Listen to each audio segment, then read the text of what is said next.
Hi, welcome to the Photo Flunky Show, episode number 47.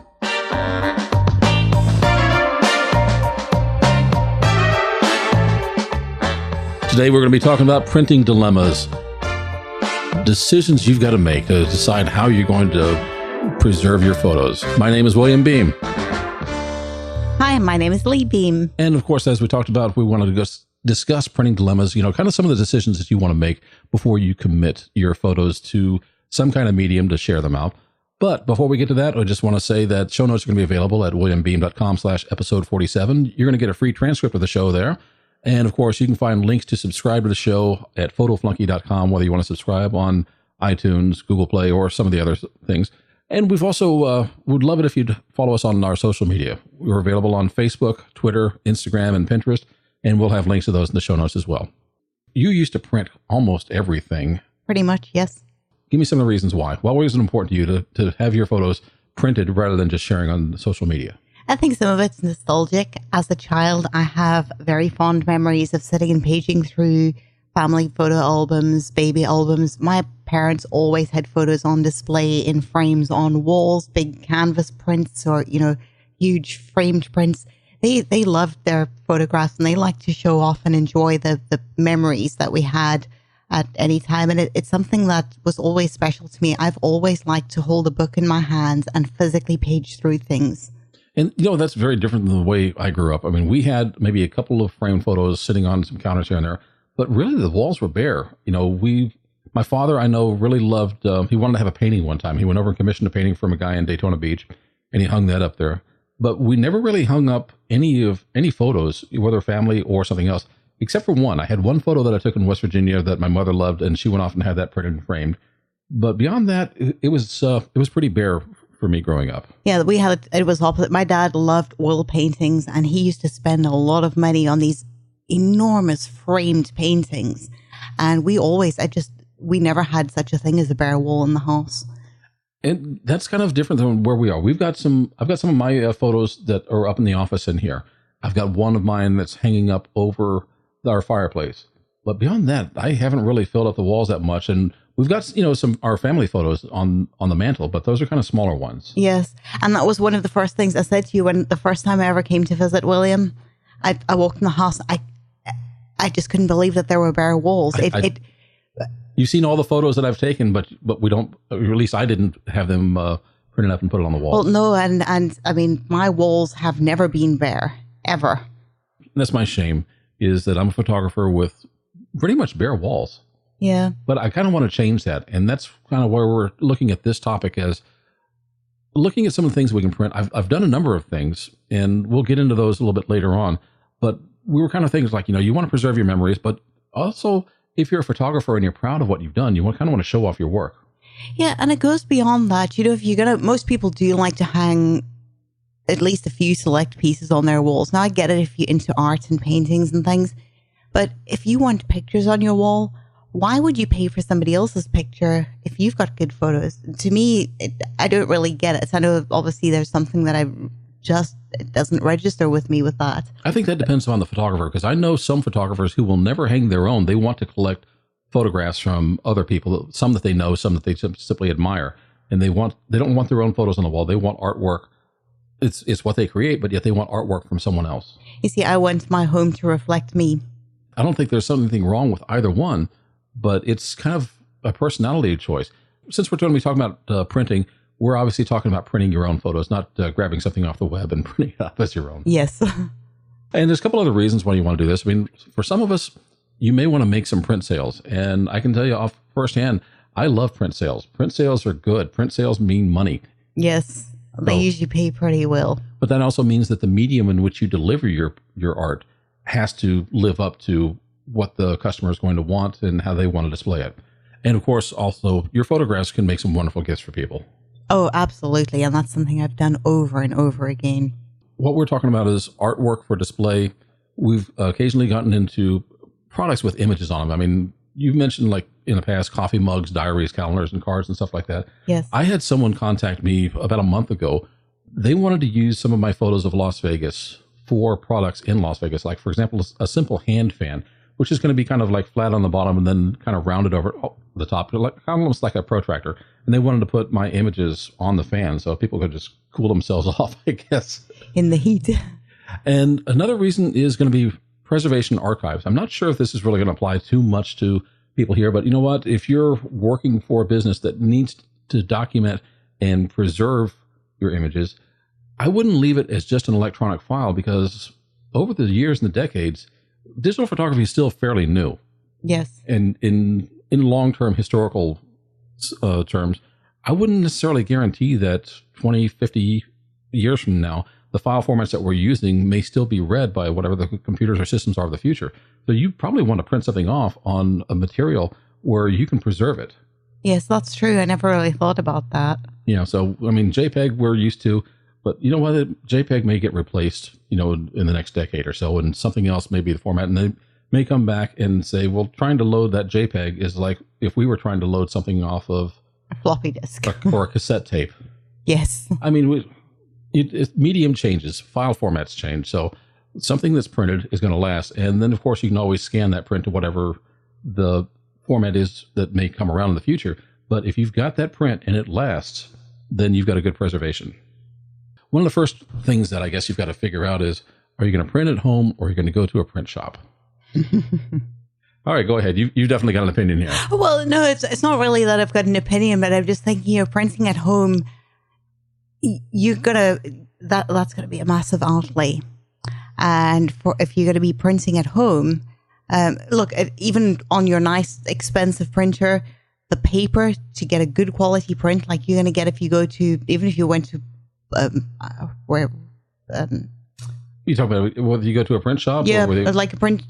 Was trying to think of one of the inexpensive ones where average people go, CVS or something. Local folks. I mean, if you're going to print your vacation memories, you probably go to a drugstore like CVS is a popular one, or Duane Reade is up in the northern states, or if you could go online to a company like MPix.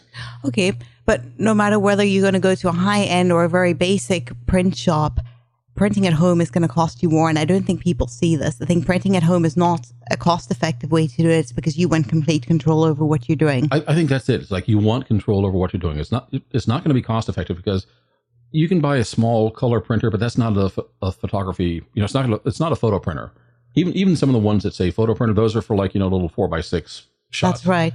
So you're going to spend money on a good Epson or Canon printer, and you're going to have to deal with all the heartache that goes with that. The ink is really expensive, and your paper does matter. It matters a lot. But this is something that people who print at home really talk about is, I can choose the paper, and yes, I can choose, what the quality is going to be like. And for example, if you go to a print shop, even a professional print shop, they're going to give you a few options, but they may not have the exact one that you want. So if you're someone who's really into detail, saying it must be on this type of Red River paper, whatever the product number is, and the print shop doesn't do that, then you can do it yourself. But you're going to spend, what does a good printer cost for, like probably $3,000 or so just for that. You've got the ink to put into it, which is going to be expensive. And if you don't print often enough, that's going to dry up or clog probably. Yes. And then there's the paper, and you've got different types of paper. So you've got a lot of control, but you're going to go through a major expense to do it. And as you can tell, since I don't have photos on my wall, I did not go to the expense of picking up a printer. Well, you don't. And I was kind of just laughing because the people who do print at home already know this. They know what they're doing. They understand why they're doing it. I do know people who have gone to great expense and bought these home printers and not been able to maintain them, to keep the running costs up, and ended up sitting with this useless, expensive printer, which they're trying to sell, and still paying to have a print store. Another reason that some people will go and get through all that expense and do that is if they're going to do art sales, and then let's say that they want to do a limited edition, or if they want to sign their work before it goes out, they're going to print themselves, or they're going to have a print shop where they can get access to it, but mostly they're going to print themselves. And they're going to say, this is a limited edition. I printed it. I chose all the specs. I chose the paper. I've signed it for you. And here's your certificate of authenticity. Well, and I understand that, but that's a different league to which most of us operate. It is, but it's also, if you want to go that route where you're going to be doing art sales and particularly limited edition, or if you want to put your signature on it, or you've got to make sure that the product is exactly as you specified, then you're going to be printing at home. Most of us aren't going to that detail, but it is an art unto itself. Yes. And so when you look at paper, I mean, there's a number of different brands out there. How much rag content you want in it is going to have an effect on how it feels. And I think people are definitely like a tactile feel. But once you mount it and frame it or put it on the wall, you're not going to be feeling that paper. No, you're not. So what it really comes down to next is, I think that's something that people overthink a bit. Yes, but also if you go and have a look at different papers, just the finish is different. And it's not to say one is better or one is worse, but it allows you to go very specifically for your personal preference. I have a very strong personal preference. You don't like glossy photos. I don't want glossy photos. If the print shop that I go to does not offer mattes, I don't even look to see what they can offer me. Okay. I don't care how good it is. If it's only glossy, I'm not interested. And there's a couple of problems with glossy. I mean, but you've talked about it, so go ahead. Well, you know, we're probably going back. I know a lot of people don't do this anymore, but I would still go and get a batch of prints. I'd go and put the SD card in or send away and have my prints done. And they arrive, and then all the family went to see the prints from Christmas. And I mean, you can picture back from the years, they've got the stack and they're busy flicking through. And ever since I can remember, I've always been standing over them like a vulture going, don't, careful how you hold. And I'm almost wanting to grab it away from them. And I eventually would only let them see them once they were protected by an album. Matte prints, I was able to actually not be so ridiculous about it, because I found that with a matte print, you can actually take a microfiber cloth and just wipe it. The print doesn't show as much and it doesn't damage it. But I found that a print on a glossy photo was almost impossible to remove without leaving some kind of trace. Well, you're going to have little natural oils in your thumbprints or your fingerprints, and it destroys the surface. If you get a of the shiny gloss. surface, it's going to stick in there, and then you're really stuck with it. Yeah. So that's why a lot of people who do their own prints are going to have little gloves actually when they're doing their printing. Yes. And just so they don't get fingerprints on them. So I used to use gloves when I put them into the album. Look, I don't blame you. It's like, if you're going to get those photos, that's your work. That's kind of like your heart and soul when you get those things. They weren't special gloves. They were just these cheap, disposable latex gloves. But I couldn't stand prints on my photos. I'm weird like that. But that's something to consider. And also on display, I don't really like glossy photos on display, because particularly if you have a light that's over the print, it's going to reflect on it and just kind of ruins the experience. Yes. So that's one of the reasons I also don't really want glass in front of the print. You see, I like my glass in front of the print, but I used to pay for the non-reflective. Yeah, you've got to get the particular type of, because I get it, you want to protect the print. But if you got just glass up there that's going to reflect on it, you kind of ruin the experience of hanging on the wall. You do. I mean, I even bought some beautiful photo frames that I loved, and then went and had new glass fitted for them. All right, the next thing you can look at is canvas. And I've got a number of canvas prints in here. I actually kind of like that material better than having paper. Matter of fact, I don't have any paper prints other than like little small, 4x6 things that were snapshots of, with friends and family and vacations. Mm-hmm. All the stuff I've hung up on the wall is artwork or canvas. Well, all but one, but we'll get to that next. And the one thing I like about canvas is you can get away with murder. I mean, oh, yes. If there are little flaws, if things aren't maybe quite as sharp as you want, it will not show up on canvas. It doesn't. I mean, I had some very large canvas prints hanging in my home. And it's not that I want to, print crappy photos, but it's a much more forgiving medium, and you can print it much larger.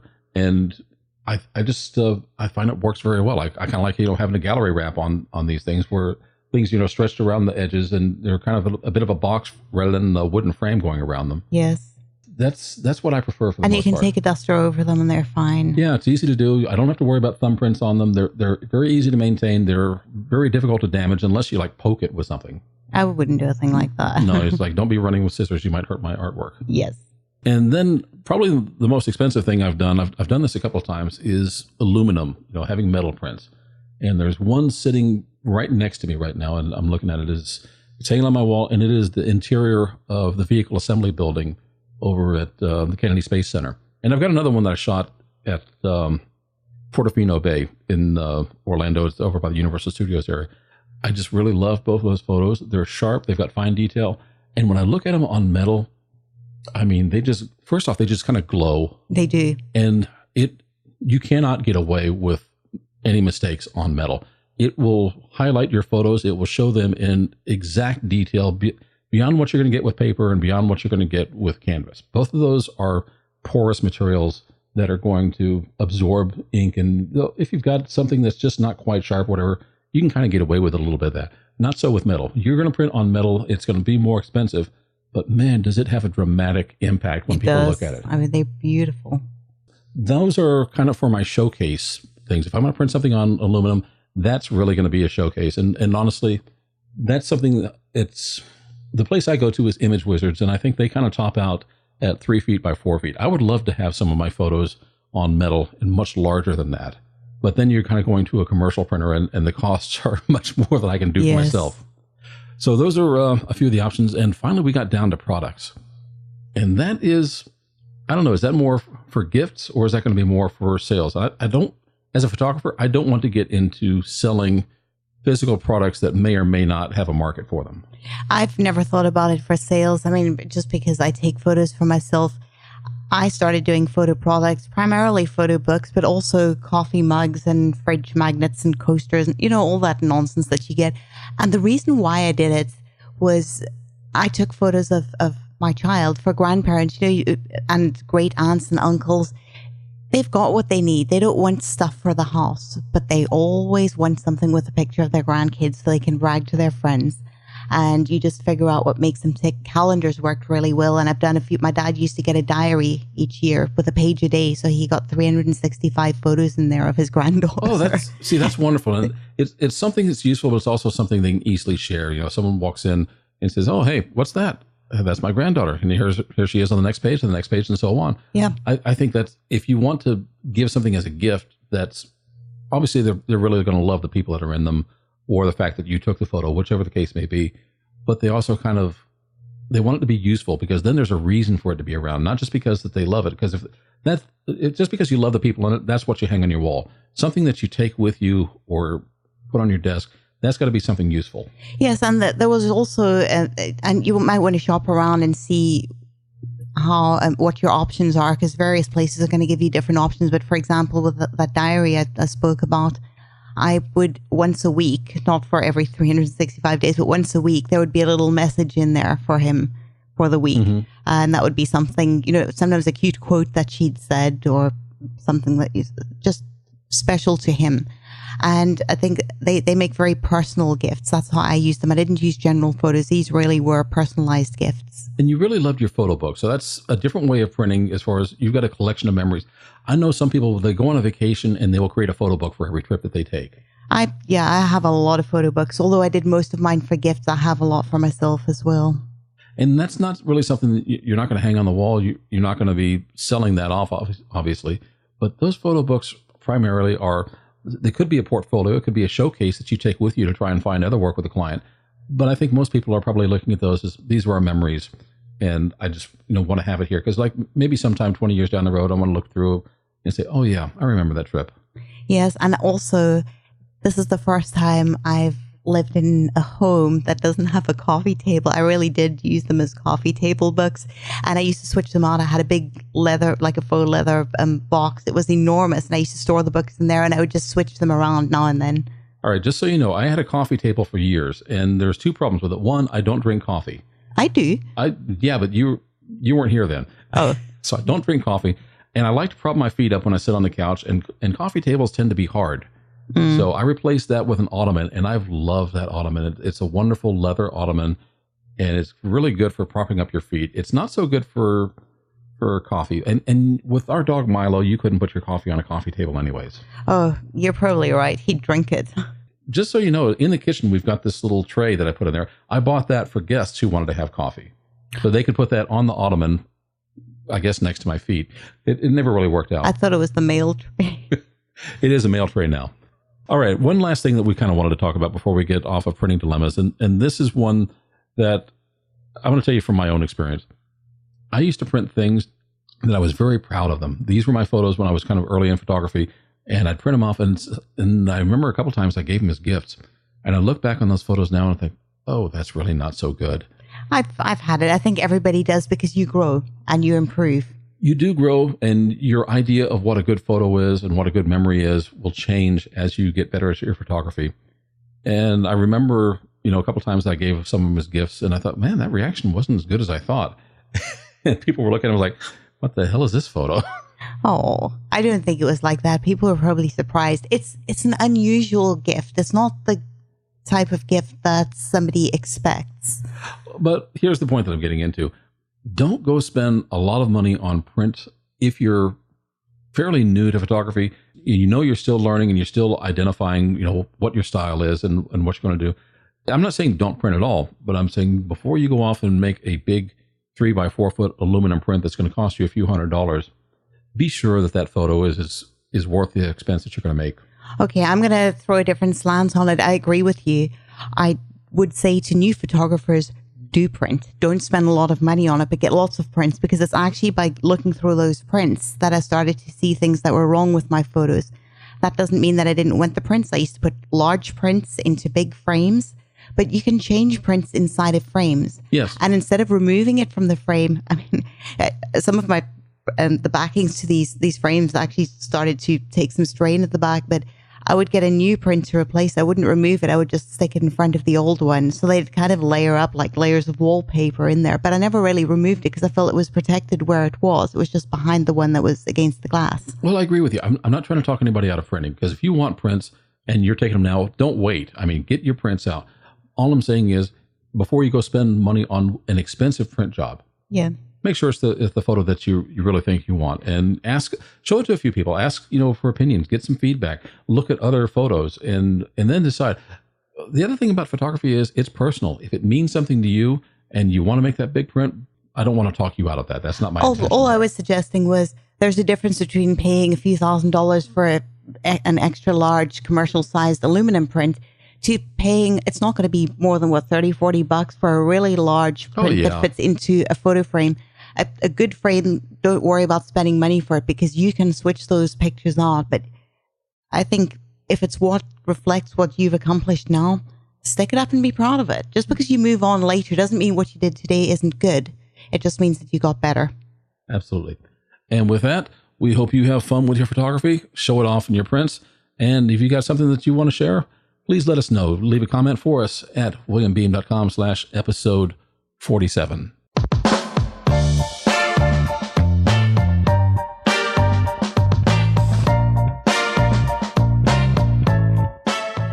Thank you very much for listening to the Photo Flunky Show. As I said, show notes are going to be available at williambeem.com/episode 47, and there's a transcript of the show there for free. Of course, there are links to subscribe at photoflunky.com, and we would love to have you join us on social media. You can find us at Twitter at PhotoFlunky or at WBeam, and we'll have links to Facebook, Pinterest, Instagram, and just join us, share. We'd love to see what you're doing as well, too. If you want to keep up with future blog posts and podcasts, go ahead and subscribe to our news digest. It's available on the site at williambeem.com. Thank you so much. We'll see you next week.